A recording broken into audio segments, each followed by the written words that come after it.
Hello and welcome everyone. My name is Manish and I welcome you all to my YouTube channel.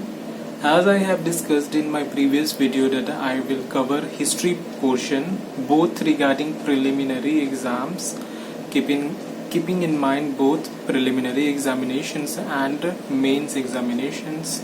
So this series will be a revision series as well as for those who are new to UPSC preparation, it will give them a boost in their preparation. So let's start. From today I will start modern history and the series will be in a story format so that because many people think that history is a philosophical subject and we must not indulge in those philosophies. We must only cover important dates and just mug it up and write on the paper and write in examinations. But ठीक है, काम कर भी जाए, but it won't help you in long run. लंबे समय के लिए ये आपको के लिए सही नहीं है. When you look at the syllabus, UPSC preliminary syllabus, it is written history and Indian important events. So ये कहाँ से start होता है, कहाँ end है इसका, and what are those important events that that UPSC think that these events are important and we must ask in the examinations.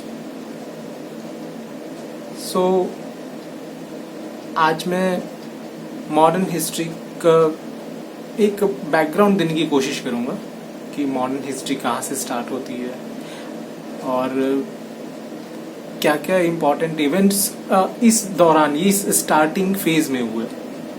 Because many historians believe कि modern history जो है वो एडवेंट ऑफ यूरोपियंस से शुरू होना चाहिए.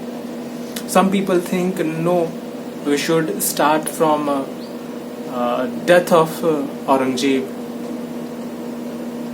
and death of Aurangzeb means the date 1707. From that onwards we should start. Some people believe no, we should start from 1857, the revolt of 1857. So date is variable. It varies from person to person. तो इतना हमें नहीं deep में जाना है. हमें जो events हैं उन्हें माइंड में रख करके जो है अपनी प्रिपरेशन को आगे बढ़ाना है. तो चलिए मैं कोशिश करूँगा कि जो है ये सारी बातें जो है क्लियर होते चले और लेट्स सी. तो शुरुआत करते हैं एडवेंट ऑफ द यूरोपियन से. आखिर ऐसा तो नहीं था कि यूरोपियंस जो थे पहले नहीं आते थे. Advent of Europeans means Vasco da Gama visiting India in 1498. that thing I want to mention. Advent of Europeans कहने का मतलब है कि discovery of sea route to India by Vasco da Gama. Okay, तो ऐसा तो नहीं है कि पहले ट्रेड नहीं हुआ करता था इंडिया के साथ. हुआ करता था. There used to take place trade between Europe and India and China, but by land route which passes through Constantinople. Constantinople means modern day Turkey. So in 1453 Turks used to capture this Constantinople and they blocked this gate, entry gate. Now Europeans can't enter this gate and they can't continue their trade with India and China. So in Europe a term I would like to mention, Renaissance. Renaissance took birth in Europe. Renaissance means rationalism. Rationalism means scientific reason of everything. This gave birth to scientific discoveries as well as geographical discoveries. हमें ये जानना होगा कि आखिर Europeans यहाँ से ले क्या जाते थे, क्या ले जाते थे, वो बदले में क्या दे जाते थे. As we know European countries जो है आपके ठंड बहुत पड़ती है वहाँ पे. कोई बता दे आप लोगों में से कि वो जो है लैटिट्यूड क्या है, क्यों मतलब जो है वहाँ पे ठंड पड़ती है. प्लीज कमेंट में जो है मेंशन कर देना. ठीक है, यही रीजन है कि ठंड पड़ती है, because they are situated at higher latitudes. Okay, तो इंडिया जो कि ट्रॉपिकल लैटिट्यूड्स पे है, favourable conditions for rain, favourable climate, सारी चीजें हैं. एक रीजन भी है कि जो है why India is called golden sparrow, सोने की चिड़िया क्यों कहा जाता है इंडिया. इसका आंसर ही है कि जो है availability of natural resources. Natural resources कहने का मतलब है both doabs, Ganga and Yamuna doab and Tungabhadra doab. The next thing, discovery of monsoon by Hippalus in 1407. Because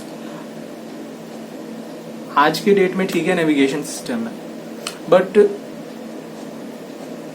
पहले के जमाने में कि जब ये सारी चीजें नहीं हुआ करती थी, trade use to take place through. अब भाई ओशन से आना है सामान लेकर के, तो जिस तरफ विंड चलेगा उसी तरफ जो है जहाज, शिप्स जो है वो सेल करेंगी. ठीक है, तो मॉनसून के साथ जो है ये यूरोपियंस आते थे, एंड रिटर्निंग मॉनसून के साथ ये यूरोपियंस अपने मतलब ट्रेन को करके अपने घर चले जाते थे, यूरोप को वापस लौट जाते थे. तो अब ये बंद हो चुका है बिकॉज ऑटोमन एम्पायर ने जो है कैप्चर कर लिया है कॉन्स्टेंटिनोपल को. सो रेनेसा का बर्थ हुआ है आपका यूरोप कंट्रीज में, एंड इन स्पेन कोलंबस को जिम्मेदारी दी जाती है कि आप जो है डिस्कवरीज करो, find sea route to India. But वो इंडिया ना जाने के बजाय जो है वो चले गए आपके America, and he named it that it is India, and till date the people of Indiana, West Indies are called as Red Indians. and Portugal में जो है आपके वास्को डी गामा है, उन्हें भी जिम्मेदारी सौंपी जाती है कि आप फाइंड करो sea route to India. So Vasco da Gama in search of India came to Gujarat, came to Africa. There he met a Gujarati merchant, and Gujarati merchant, with the help of Gujarati merchant, he used to come to Calicut, India. And there he was received by a Hindu king called Jamuddin. तो मैंने एक background देने की कोशिश की है कि they have reached now India. अब इंडिया से क्या लेकर के जाते थे वो? You know India is rich in herbs.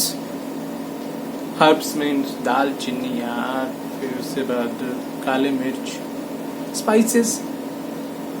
Egypt के लोगों को जो है बहुत पसंद है spices. So they used these herbs as a medicinal purposes also. So there was a necessity also कि जो है ये सारी चीजें उन्हें पहुंचती रहें, और ये कंटिन्यूएशन में चलते रहे ट्रेड। तो आज के लिए इतना ही। अब जो नेक्स्ट स्टोरी होगी वो establishment of factories both by Portuguese, by English, by Dutch and by French. यहाँ से जो है स्टोरी अब मैं नेक्स्ट सेशन में बताऊंगा। So if you like my video, do like, comment and subscribe to my channel. Thank you.